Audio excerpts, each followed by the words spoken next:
مسلمانوں کے وما جعلہ اللہ الا بشرا لکم ولتطمئن قلوبکم بہ، یہ جو اللہ نے مدد فرمائی یہ اس لیے تاکہ مسلمانوں کے دل مطمئن ہو جائیں، ومن نصر الا من عند اللہ، اور مسلمانوں کو پتہ چل جائے کہ مدد صرف اللہ ہی کی ہے، سپر پاور صرف اللہ ہی کی ذات ہے۔ غزوہ بدر وہ غزوہ ہے کہ 1450 سال گزر گئے، آج بھی مردہ دلوں کو زندہ کرنے کے لیے غزوہ بدر کی کہانی، اور یہ قیامت تک اس کی تاثیر ایسے ہی رہے گی، چاہے بعد کے اندر آنے والے جیسے بھی بزدل بن گئے ہوں، چاہے وہ کہتے رہے ہوں کہ ہمارے اندر تو قوت نہیں ہے امریکہ سے لڑنے کی، کہ وہ بڑا پاور والا ہے، اور نیا نعرہ ایک ہمیں دے دیا کہ ہماری گراؤنڈ ریئلٹی نہیں ہے ان کے مقابلے کے اندر۔ 5 سال 3 سال ڈیوٹی تے 2 سال اسٹینشن لین تو بعد بھی جنگ بدر 2 ہجری کو مدینہ منورہ، یہ پہلی جنگ تھی اسلام کی، اس سے پہلے بھی ایک جنگ ہوئی ہے، اس کو ہم نہیں چھیڑتے، وہ ایک چھوٹی سی جنگ تھی، وہ قصہ تھوڑا لمبا تھا، 10 سے 15 منٹ ادھر گزر جانے تھے۔ سورۃ بقرہ کے اندر خالق کائنات ہے، اس کو خود بھی بیان فرمایا۔ اللہ اکبر۔ جنگ بدر 2 ہجری کو ہوئی، یہ اسلام کی پہلی جنگ تھی، اور اسی سال 2 ہجری کو رمضان کے روزے فرض ہوئے، اس سے پہلے رمضان کے روزے بھی نہیں تھے، اور اسی سال زکوٰۃ کا حکم بھی آیا، اور صدقہ فطر بھی 2 ہجری کو ہی مسلمانوں کے اوپر واجب کیا گیا، اور اسی سال جہاد بھی مسلمانوں پر فرض کیا گیا۔ یہ ان قیامت تک فرض ہی رہنا ہے جہاد، بعد میں چھپاویں جنہ مرضی لوگ جہاد کے بارے کہتے رہن کہ نہیں یہ تو دہشت گردی، اسلام امن سے پھیلا ہے، سرکار نے 73 جنگیں لڑی، اسلام امن سے پھیلا ہے۔ حضرت عمر رضی اللہ تعالیٰ عنہ ہیں، اپنی ساری دور خلافت کے اندر جنگیں ہی لڑتے رہے تو اسلام امن سے پھیلا ہے۔ خالد بن ولید کا ایک جسم بھی نہ بچا جہاں پر کوئی زخم تھی، اسلام امن سے پھیلا ہے۔ وہ پتہ نہیں کیڑا اسلام ہونا جہاں امن نال پھیلے ہے، اسلام امن سے بھی پھیلا ہے، اسلام تلوار سے بھی پھیلا ہے، اور جتنا تلوار سے پھیلا شاید اتنا امن سے نہ پھیلا ہوا ہو۔ حضرت عمر ایک خط لکھتے ہوتے سن، یار ملک سانو دے، وہ اسلام پھیل رہا ہے، امن سے پھیل رہا ہے نا، یہ ملک ہمیں تو یہ امن ہی تھا نا۔ ایک خط لکھا اس کو، فرمائی ہمارے حوالے کرو، ہمارے ماتحت رہو، اسلام کا پرچم ہوگا، ہمارے ماتحت رہو، ٹیکس دے کر ہو، جزیہ دو، ہمارے حکومت اسلام کی ہوگی، نہیں تو جنگ کے لیے تیار ہو جاؤ۔ دوسری گل کوئی نہیں سی ہوندی، پہلے اسلام امن کی بات کرتا ہے، لیکن جس وقت پانی سر سے گزر جائے نا پھر اسلام امن کی بات نہیں کرتا، پھر اسلام اس کی بات کرتا ہے جو آج لیبیا نے کر کے دکھایا ہے۔ انہیں راتی 1 گھنٹے میں 100 میزائل اسرائیل دے اتنے سٹ چھڑے ہیں۔ جہے یہودیاں دے یار سے انہوں نے بڑی درد ہے، میں کہ جتوں انہیں سارا لیبیا لتاڑ کے رکھتا ہو تو کسی نہیں نظر آیا، آج انہوں نے درد ہوئی ہے کہ انہیں سٹ دیتے۔ میں کہ جی مسلمان دے پیچھے کھلوتے ہوتے ہیں تو 2 منٹ لگنا سارا اسرائیل انہیں صفحہ ہستی تو مٹا کے رکھ دینا تھا، لیکن وہ بیچارہ اکلا کھڑا ہے۔ تسی ساڈے میڈیا دی کدی خبراں سنتے نا، تسی کہنا تھا شاید اسرائیل، شاید اسی اسرائیل دا ٹی وی لا کے بہ گئے ہاں، یہ انہوں نے بیچارے دی مظلومیت بیان کر رہے سن۔ اس نے پہلے لیبیا کا جا کے دیکھو، اس نے لیبیا کا حشر کیا لیبیا اور یہ شام اور فلسطین اس نے وہاں چھوڑا کیا تھا۔ 80 میل کا فاصلہ تھا جنگ بدر جہاں پر لڑی گئی، مدینہ منورہ سے۔ پہلے 13 سال دے اسلام نے ظلم برداشت کیتا تے صحابہ نے کٹ کھادی، تے جدوں مدینہ منورہ ہجرت کر کے آئے نا تے سرکار نے فرمایا کہ ابو سفیان ایک بہت زیادہ قافلے کے ساتھ وہ مال تجارت لے کر آ رہا ہے۔ تاریخ نگاروں نے لکھا تقریباً 50,000 کے قریب اس مال تجارت کے قافلے کے اندر دینار تھے سونے کے، 50,000، اور 1,000 اونٹوں کا وہ قافلہ تھا جس کے اوپر مال تجارت تھا، اور بہت یہ اس وقت لوگ ایسے ہی تجارت، 1,000 اونٹ جس کے اوپر صرف سامان تھا، نقدی ان کے پاس کتنے 50,000 دینار تھے۔ تو حضور صلی اللہ تعالی وسلم نے فرمایا صحابہ کو کہ انہوں نے بارو باری قابو کر لو۔ جس وقت سرکار نے یہ حکم جاری کیا تو صحابہ کرام علیہم رضوان کی تعداد بھی تھوڑی اس وجہ سے جنگ بدر کے اندر گئی تھی کہ انہوں نے کہا قافلے کے ساتھ سیکیورٹی تھوڑی سی ہے، اتنے لوگ بھی کافی ہیں 313۔ لیکن جس وقت وہ بدر کے جگہ پر پہنچے تو دیکھا کہ ادھر سے کسی نے خبر دے دی ان کو کہ حضور صلی اللہ تعالیٰ، ظاہری بات ہے آپ کو پتہ منافقین کا کام ہی یہ تھا اور ابو جہل نے پھر پیچھے سے 1000 کا لشکر بھیج دیا، اس ظاہری بات ہے ان سارے کافروں کا مال تھا نا اس کے اندر، تو انہوں نے ادھر بھیجا۔ جس وقت صحابہ آمنے سامنے ہوئے دیکھا وہ تو آئے تھے بغیر سر و سامان کے کہ وہ قافلے والوں کا سامان پہلے انہوں نے سانو بڑا ہوتے کٹیا مکے تے آج انہاں دی واری ہے ہونا وہ سارا مال حضور صلی اللہ تعالیٰ علیہ وسلم کے حکم سے یہ، تو جس وقت وہ آمنے سامنے ہوئے دیکھا وہاں تو 1000 کا لشکر کھڑا تھا۔ یہ اصل وجہ تھی کہ جس کی وجہ سے صحابہ کی تعداد کم تھی۔ مدینہ منورہ سے 80 میل کے فاصلے پر ایک جگہ تھی جو تجارت کے لیے قافلے ملک شام سے آتے جاتے تھے نا، وہ وہاں پر ٹھہرتے تھے، وہ ایک ٹھہراؤ کی جگہ بنی ہوئی تھی۔ غلام رسول سعیدی صاحب علیہ رحمہ نے نعمت الباری شرح صحیح بخاری کے اندر لکھا کہ ایک قول یہ بھی ہے کہ بدر ایک کنویں کو کہتے ہیں۔ وہ کہنے لگے بدر اس کنویں کو جو مدینہ سے 80 میل تھوڑے فاصلے پر تھا، اس کا پانی اتنا صاف اور اتنا میٹھا تھا، اور جس وقت 14ویں رات کا چاند ہوتا تھا نا تو وہ چاند پانی کے اندر سے نظر آتا تھا کنویں سے۔ اس بدر 14ویں کے چاند کو بھی بدر کہا جاتا، طلع البدر علینا۔ جس وقت وہ سرکار گئے تو سرکار کا چہرہ دیکھ کر انہوں نے کہا طلع البدر علینا، انہوں نے کہا بدر اس کنویں کو کہتے ہیں کہ اتنا صاف شفاف پانی تھا اس جگہ پر۔ جس وقت قافلہ آیا اور ادھر سے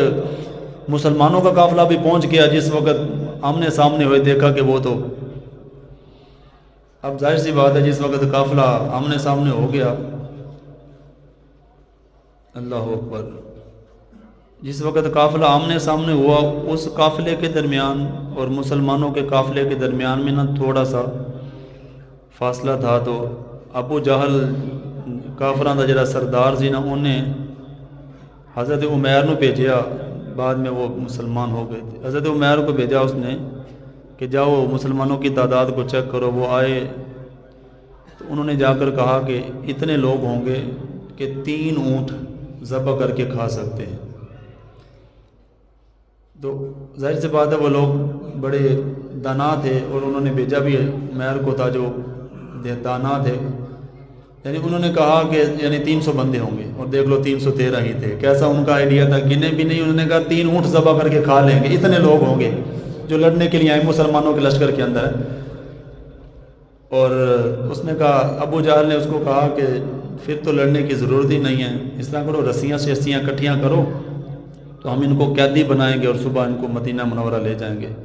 عمیر اس وقت بولا، وہ کہنے لگا تم رسیاں کٹھی کرنے کی باتیں کرتے ہو، میں تمہیں مشورہ دیتا ہوں کہ رات کے اندھیرے کے اندر یہ میدان چھوڑو اور واپس چلے جاؤ۔ میں اپنی آنکھوں سے دیکھ کر آیا ہوں کہ یثرب کی اونٹنیاں اپنی پشتوں کے اوپر موتوں کو سوار کر کے لے کر آئی ہیں۔ اس نے کہا یہ میں تمہیں مشورہ، لیکن ابو جہل آپ کو پتہ وہ اپنے گمان میں رہتا تھا، اس نے وہ سارا وہ دیکھا ہوا تھا۔ یہ امام بخاری نے پھر لکھا نا، جس وقت ابو جہل کا ادھر بدر کے اندر جو حشر ہوا تھا نا، بس آخری وقت اس کی ذلت والی موت دیکھنے والی تھی۔ مسلمانوں 12 رمضان کو قافلہ نکلا، 16 رمضان کو وہاں پر پہنچا نا، جس وقت وہ قافلے آمنے سامنے ہوئے تو وہ 17 رمضان تھی۔ بس یہ ایک دن کے اندر جنگ بدر ہوئی، 17 رمضان 2 ہجری، جس کو قرآن نے یوم الفرقان کے نام سے تعمیر کیا۔ اور یہ قصہ قیامت تک کے مردہ دلوں کو جگانے کے لیے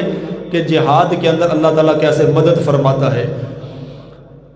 ظاہر سی بات ہے جس وقت وہ مسلمان گئے تھے تو اس نیت سے گئے تھے کہ قافلے والوں کا سامان چھیننا ہے اور ان کی سیکیورٹی کم ہے، اور جس وقت یہ گئے تو ان کے پاس کوئی اسلحہ کوئی ہتھیار اتنی تعداد کے اندر نہیں تھے۔ 8 تلواریں تھیں صرف، ٹوٹل تلواریں 8 اس جنگ بدر کے اندر۔ بعض روایت کے اندر تھا کہ 1 گھوڑا اور بعض کے اندر تھا کہ 2 گھوڑے تھے۔ جنگ لڑنی گھوڑے کے اوپر بیٹھ کر ہی تھی۔ یعنی تو سمجھو کہ جنگی جہاز 1 کے یا 2 ہی سن ہوتے ہیں۔ تے جڑا سامنے لشکر کھڑیا سی نا انہاں کو 100 گھوڑا سی، 100 تے مسلمانوں کے پاس جو لشکر تھا نا اس کے اندر 70 اونٹ تھے، صرف 70 اونٹ، اور 1 اونٹ پر 3 اور 3 سے بھی زیادہ۔ حضرت علی المرتضیٰ رضی اللہ تعالیٰ عنہ حضور صلی اللہ تعالیٰ علیہ وسلم کے ساتھ اور حضرت زید اور حضور ایک ہی اونٹ پر تھے، باری باری سوار ہوتے تھے. یہ بھی سرکار کی سیرت ہے. سبحان اللہ. 2 گھوڑے، 8 تلواریں، 6 زریں اپنی حفاظت کے لیے جو پہننی تھی کہ تلوار نیزے کا زخم نہ لگے، اور 70 اونٹ. مد مقابل جو لشکر آیا اس کے پاس 100 گھوڑے تھے اور 950 اونٹ. ایک بندہ ایک اونٹ سے بہ کے آیا، سامان وکھرا اونٹا سے لاد کے لے آئے وہ، اور تقریباً 900 کے قریب تلواریں اور زریں تھی. یعنی وہ پوری جنگ کی تیاری نہ لائے. تو صحابہ تو قافلہ کا سامان لوٹنے کے لیے گئے کہ وہ سیکیورٹی تو ہے کوئی نہیں ہے، قافلہ لوٹ کر لے آئیں گے. ان کو کہیں گے بڑی زیادتی کی تم نے مکے کے اندر، 13 سال ہم نے آپ کا ظلم برداشت کیا، اب تمہاری باری ہے. لیکن وہ ظاہر سی بات ہے جس وقت قافلے آمنے سامنے ہوئے تو دیکھا کہ تعداد ان کی بہت زیادہ تھی. ظاہر سی بات ہے امام بخاری علیہ رحمہ نے لکھا کہ ان کی تعداد کو دیکھ کرنا حضور صلی اللہ تعالیٰ علیہ وسلم کے ایک صحابی تھے حضرت مقداد بن اسود رضی اللہ تعالیٰ عنہ. حضرت مقداد بن اسود رضی اللہ تعالیٰ عنہ نے دیکھا نا کہ جس وقت قافلے والوں کی تعداد ان کی زیادہ ہے اور مسلمانوں کی تعداد کم ہے، تو دیکھا کہ شاید کچھ لوگ اس بات کو دیکھ کر نہ پریشان نہ ہو جائیں. امام بخاری نے لکھا حضرت مقداد بن اسود نے ایک جملہ کہا کہ سرکار کا چہرہ کھل اٹھا، سرکار خوش ہو گئے ان کے ایک جملے کو سن کر کہ جنگ تعدادوں سے نہیں لڑی جاتی ہیں، ایمان کی قوت سے لڑی جاتی ہے. جہاد نام ایمان کا ہے. دیکھو نا افغانستان کے طالبان نے 2 سپر پاور ناک کو چنے نہیں چبا کے رکھ دیتے، انہوں نے معافی مانگ کے ہاتھ جوڑ کے تے سفارشاں پوا کے سعودی عرب دیا تے پاکستان دیا کہ ساڈی صلح کروا دیو، اسی ہن جنگ بند کرنا چاہتے ہیں. ناک کو چنے چبا کے انہیں رکھ دیتے. انہوں نے دسیا کہ نہیں، وہ سیٹلائٹ سسٹم امریکہ دا اتنا تیز ہے کہ وہ امریکہ دے اندر بہ کے جے سیٹلائٹ سسٹم نو قریب کرے نا تے جامع مسجد محمدین دا اندر بھی نظر آوے انہوں کہ اتنے بندے کنے بیٹھے نے تے انہاں کو سامان کی ہے. اتنا تیز سیٹلائٹ سسٹم رکھن تو بعد بھی 11 سال طالبان دا ایک وال بھی وینگا نہیں کر سکیا تے ناک کو چنے چبا کے رکھ دیا.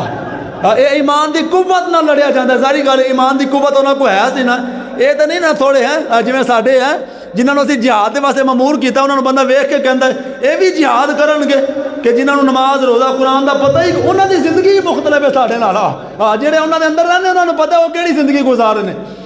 حضرت مقداد بن اسود نے ویکھیا نا کہ جدوں قافلے آمنے سامنے ہوئے تے انہوں نے صحابہ دے مجمع دے اندر ایک ہی گل گئی. امام بخاری نے لکھا حضرت مقداد بن اسود نے فرمایا جس وقت سرکار دعا فرما رہے تھے کافروں کے حق، کافروں کے خلاف دعائے درر فرما رہے تھے، فقال لا نقول کما قال قوم موسیٰ، کہنے لگے اسی حضرت موسیٰ دی قوم مانگو انج نہیں کہنا، فقاتلا انا ہاہنا قائدون ہے. وہ جتوں نا حضرت موسیٰ علیہ السلام نے اپنے لشکر نو کیا نا خالق کائنات نے، وہ قرآن کے اندر وہ سارا واقعہ بیان کیا، وہ بات لمبی ہو جائے گی. وہ جس وقت لشکر پہنچا نا تو فرمایا اس قلعے کے اندر تم نے جانا ہے اور قوم عمالقہ سے تم نے جنگ کرنی ہے. تو جس وقت انہوں نے دیکھا نا کہ وہ بڑے بڑے اتنا ان کا سینہ ہے اور اتنا ان کے قد ہیں، تو موسیٰ علیہ السلام کی قوم نے دیکھا تو قرآن کہتا ہے انہوں نے حضرت موسیٰ علیہ السلام کو کہا لن ندخلها ابدا ما داموا فیہا، انہیں کہ اسا کدے بھی قلعے کے اندر نہیں جانا، فذهب انت وربک، موسیٰ تو جا تے تیرا رب جائے. انہا ہاؤنا قائدون، اسی ہے او حالی قلعہ بڑی دور ہے تے اسی ایتھے بیٹھے ہیں، اسی قلعے دے اندر نہیں جانا، تو جان دے تیرا رب جانے. پیچھے نا بڑیاں سزاوا بڑا لمبا قصہ سی، پیچھے انہوں نے بڑے جرم کیتے تھے، اللہ نے انہوں نے معاف کیتا، پھر معاف کیتا، پھر معاف کیتا. انہوں نے منو سلوہ اللہ نے اتار کے تا، وہ کھا کے بھی انہوں نے نافرمانی کی تھی. منو سلوہ اللہ نے انہوں کو جدو لیا نا واپس تے پھر فرمایا کہ انہوں دی معافی دی ایک شرط ہے کہ قوم عمالقہ نہ جا کے لڑے تے اللہ انہوں نے جرم نو معاف کر دے گا. انہوں نے کہا چلو ٹھیک ہے ہون بچ گیا تے جانے ہیں لڑن دے واسطے. اللہ دے نبی حضرت موسیٰ انہوں دے نال سن تے جدو ویکھیا نا انہوں نے جسم باری باری ہیں تو تے جا کہنے لگے لن ندخلها ابدا ما داموا فذهب انت وربک فقاتلا انا، تو تے تیرا رب تسی دوویں لڑو ان ہاؤنا قائدون. حضرت مقداد بن اسود کہنے لگے اسی حضرت موسیٰ دی قوم وانگو انج نہیں کہنا بلکہ ولیکن نقاتل وان یمینک وان شمالک وبین یدیک وخلفک. کہنے لگے ہم نے کس طرح کہنا ہے؟ ہم نے کہنا ہے سرکار ہم آپ کے دائیں بھی لڑیں گے, ہم آپ کے بھائیں بھی لڑیں گے, ہم آپ کے آگے بھی لڑیں گے, ہم آپ کے پیچھے بھی لڑیں گے. امام بخاری نے لکھا کہ اس مجمع کے اندر حضرت مقداد بن اسود نے صرف یہ جملے کہے کہ سرکار ہم دائیں بائیں آگے پیچھے ساری جگہوں پر لڑیں گے, قافلے والوں کو دیکھ کر ہم گھبرائے نہیں. امام بخاری فرأیت النبی صلی اللہ تعالی علیہ وسلم اشرق وجہہ, یہ سرکار نے جملے سنے تو سرکار کا چہرہ بھی کھل اٹھا. ایسے ظاہر سی بات ہے ہمارے استاد فرمائے کہ سرکار کا چہرہ تو پہلے ہی بڑا خوبصورت تھا, لیکن حضرت مقداد کے یہ جملے سن کر نا سرکار کا چہرہ اور کھلنے لگ گیا ہے. یہ ایک دو جملے تھے صرف کہ جس نے پورے لشکر کے اندر ایسے قوت کو پیدا فرما دیا. اب جنگ ہونے لگی ہے تو کافر چونکہ اس جگہ پر پہلے ہی پہنچ چکے تھے, ابو جہل کا قافلہ, اور انہوں نے دیکھا کہ جو بہترین جگہ تھی نا انہوں نے وہ جنگ کے لیے اپنے لیے رکھ لی. اور صحابہ کے پاس جو جگہ وہ ایک ٹیلا سا بنا ہوا تھا, اس کے اوپر بندہ کھڑا ہوتا تو نیچے کو پھسلتا, ریت کے اوپر بندہ کھڑا نہیں ہو سکتا, نہ بھاگ سکتا ہے نہ چل سکتا ہے. اب ظاہری بات ہے جنگ ہونے لگی ہے. اس قرآن نے اس واقعے کو بھی بیان کیا کہ اللہ نے پھر بارش نازل فرمائی, وہ جو ریت تھی وہ دب گئی, مسلمانوں کے قدم وہاں پر ٹھہرنے لگ گئے ہیں, اور جو پانی تھا وہ سرک کر ان کی طرف جانے لگ گیا. بس مسلمانوں قصہ مختصر, یہ جنگ بدر تو بڑا لمبا طویل قصہ ہے. رسول اللہ صلی اللہ تعالیٰ علیہ وسلم 17 رمضان المبارک 2 ہجری کو جس وقت قافلہ آمنے سامنے ہوا نا فجر کی نماز پڑھنے کے بعد, اور حضور صلی اللہ تعالیٰ علیہ وسلم نے صف بندی کی, اور صف بندی کرنے کے بعد ایسے قطار کے اندر جس وقت صحابہ لگتے تھے تو لڑنے کا طریقہ یہ ہوتا تھا, ادھر سے ایک بندہ جاتا تھا ادھر سے ایک بندہ آتا تھا, یہ لڑائی کا طریقہ کار ہوتا تھا. اور کبھی کبھی ایسا ہوتا تھا کہ آپس کے اندر پوری صف آپس کے اندر گتھم گتھا ہو جاتے تھے. ایک صف نکلی ہے نا ادھر سے, ایک صف ادھر سے نکلی ہے, لیکن اکثر اور بیشتر عرب کے اندر جو جنگیں ہوتی تھیں وہ جنگ لڑنے کے اندر بڑے اصول کے پابند تھے, ایک ایک بندہ بیچتے تھے. ظاہر سی بات ہے جس وقت صف بند ہونے لگی, البدایہ والنہایہ کے اندر امام ابن کثیر نے لکھا صحابہ اکرام علیہم رضوان, ان کے اندر ایک صحابی حضرت اسود رضی اللہ تعالیٰ عنہ وہ تھے جنہوں نے صرف تہ بند دھوتی باندھی ہوئی تھی, ان کے جسم پر قمیص بھی نہیں تھی, اور وہ بھی بدر کے میدان کے اندر جنگ لڑنے کے لیے کھڑے تھے. ایتھے ایٹم بم رکھن تو بعد ہے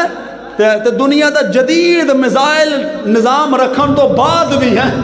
تے جے بندہ اے گل کہے کہ نہیں ساڈے کو گراؤنڈ ریئلٹی نہیں ہے تو میں کہاں گا ڈوب کے مر جاؤ. ہے گل کہن تو پہلے خالی قمیض. امام ابن کثیر نے لکھا کہ جنہ 8 تے تلواراں سن, ظاہری گل ہے جنہوں نے تلواریں پھڑ لیاں, جنہوں کو تلواریں نہیں تھی انہوں نے کہنے لگ لے. فرمایا کھجور کی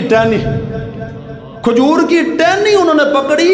اور اس کو تلوار کی جگہ پر وہ استعمال کرتے رہے. ہے کوئی بندہ ایسے تے ہر ایک عقل بھی بندے دی بند ہو جاتی ہے کہ کھجور کی ٹہنی تے اگے تلوار ہوئے تے بندہ پیدل ہوئے, اگلا بندہ سوار بھی ہوئے. میں کہاں تسی وٹا پھڑ لو تے اگلے کو بندوق ہوئے تے لڑائی ہو سکتی ہے. پوری دنیا دا کوئی بندہ کسی دا ذہن اینو مننے گا ہی نہیں ہے کہ انج بھی کوئی بندہ لڑ سکتا ہے. جنگ بدر صحابہ نے ایسے لڑ کے دکھائی دیا کہ اللہ کی نصرت پر یقین ہو تو ایسے بھی جنگیں لڑی جاتی ہیں. صف بندی ہو رہی تھی, حضرت مقداد جنہوں نے خالی دھوتی بنی ہوئی تھی نا, حضرت اسود رضی اللہ تعالیٰ نے پہلی صف کے اندر جا کر کھڑے ہو گئے. شہادت ہے مطلوب مقصود مومن, جنہ دی تمنا ہی ہے ایسی کہ راہ خدا دے اندر اگر شہادت جیسی عظیم موت آ جائے, مرد جانا ہی ہے نا. شوگر نہ کوئی بندہ میں سامنے کرنا صاحب وہ ندیم دا ابو والد صاحب وہ جڑے بابا جی دے تسبیح پڑھتے سن, انہیں سویرے مجھے میسج کیا کہنا میرے والد صاحب دے دعا کرنا. تو میں کہ بیمار نے تو کہنا دعا کرنا. تو میں کہ انہوں نے طبیعت خراب ہے, کہنا نہیں انہوں نے تو وصال ہو گئے. تو میں بابا شیر ربانی نے پوچھا وہ سامنے, میں کہ وہ مینوں تو پتہ ہی نہیں وہ کدن فوت ہوئے. انہوں نے کہا جس دن زلزلہ نہیں آیا اس دن راتی اسی بہ کے تے گلاں کر رہے ہوتے 5 بجے, تے 9 بجے انہوں نے طبیعت خراب ہوئی ہے ہاسپٹل لے کے 3 بجے بابا جی. تو میں سویرے دکان کھولی تو میں اس منڈے کہا کہ بابا جی ڈیوٹی کرتے سن, فوج کے ملازم سن. تو میں کہ بابا جی ڈیوٹی تے چھڈ آیا, کہنا وہ بابا جی تے کسی ہور ہی ڈیوٹی تے چلے گئے. وہ تو منڈا کہنے لگا مارتے, میں کہ انج بھی جانا ہے,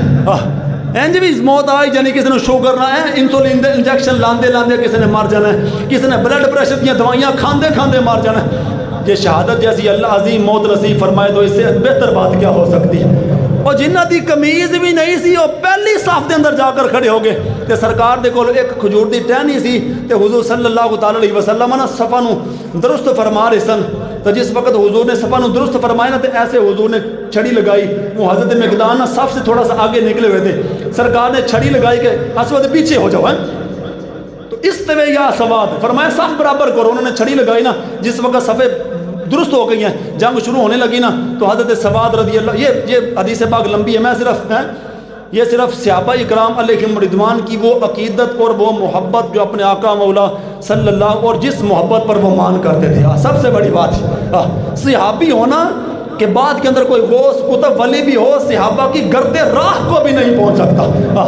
کہ جن سواریوں پر سوار ہو کر صحابہ صرف حضور کے ساتھ جنگ کے میدان کے اندر گئے، ان کی سواریوں کے پاؤں کے ساتھ لگنے والی خاک کے برابر بھی بعد کا کوئی غوث کتب ولی، کوئی ابدال جس کی ساری زندگی عبادت میں گزری ہو، صحابہ کی سواریوں کی گرد راہ کو بھی نہیں پہنچ سکتا۔ وہ صحابی ہونا اتنے بڑے شرف کی بات ہے،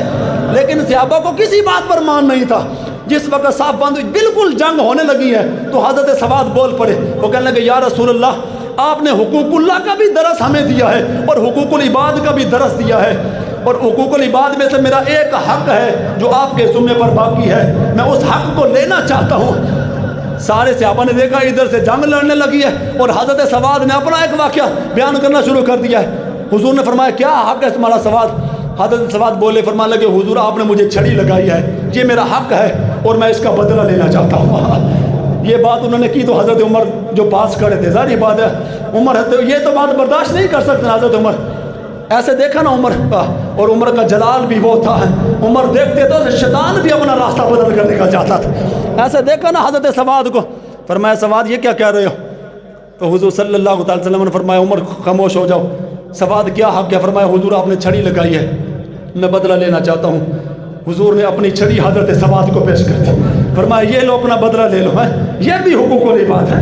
اتنے سارے حق کھان تو بعد زمینہ تے قبضہ کرن تو بعد بھی حاجی صاحب حج کرنے واسطے جا رہے ہیں، اور میں کہ اے بدلے پہلے چکا لا، حج تے تام قبول ہوئے گا جنہوں حقوق والی بات بھی پورے کرے گا۔ حضرت سواد کو حضور نے چھڑی پڑھائی نہ، فرمایا سواد بدلہ لے لو،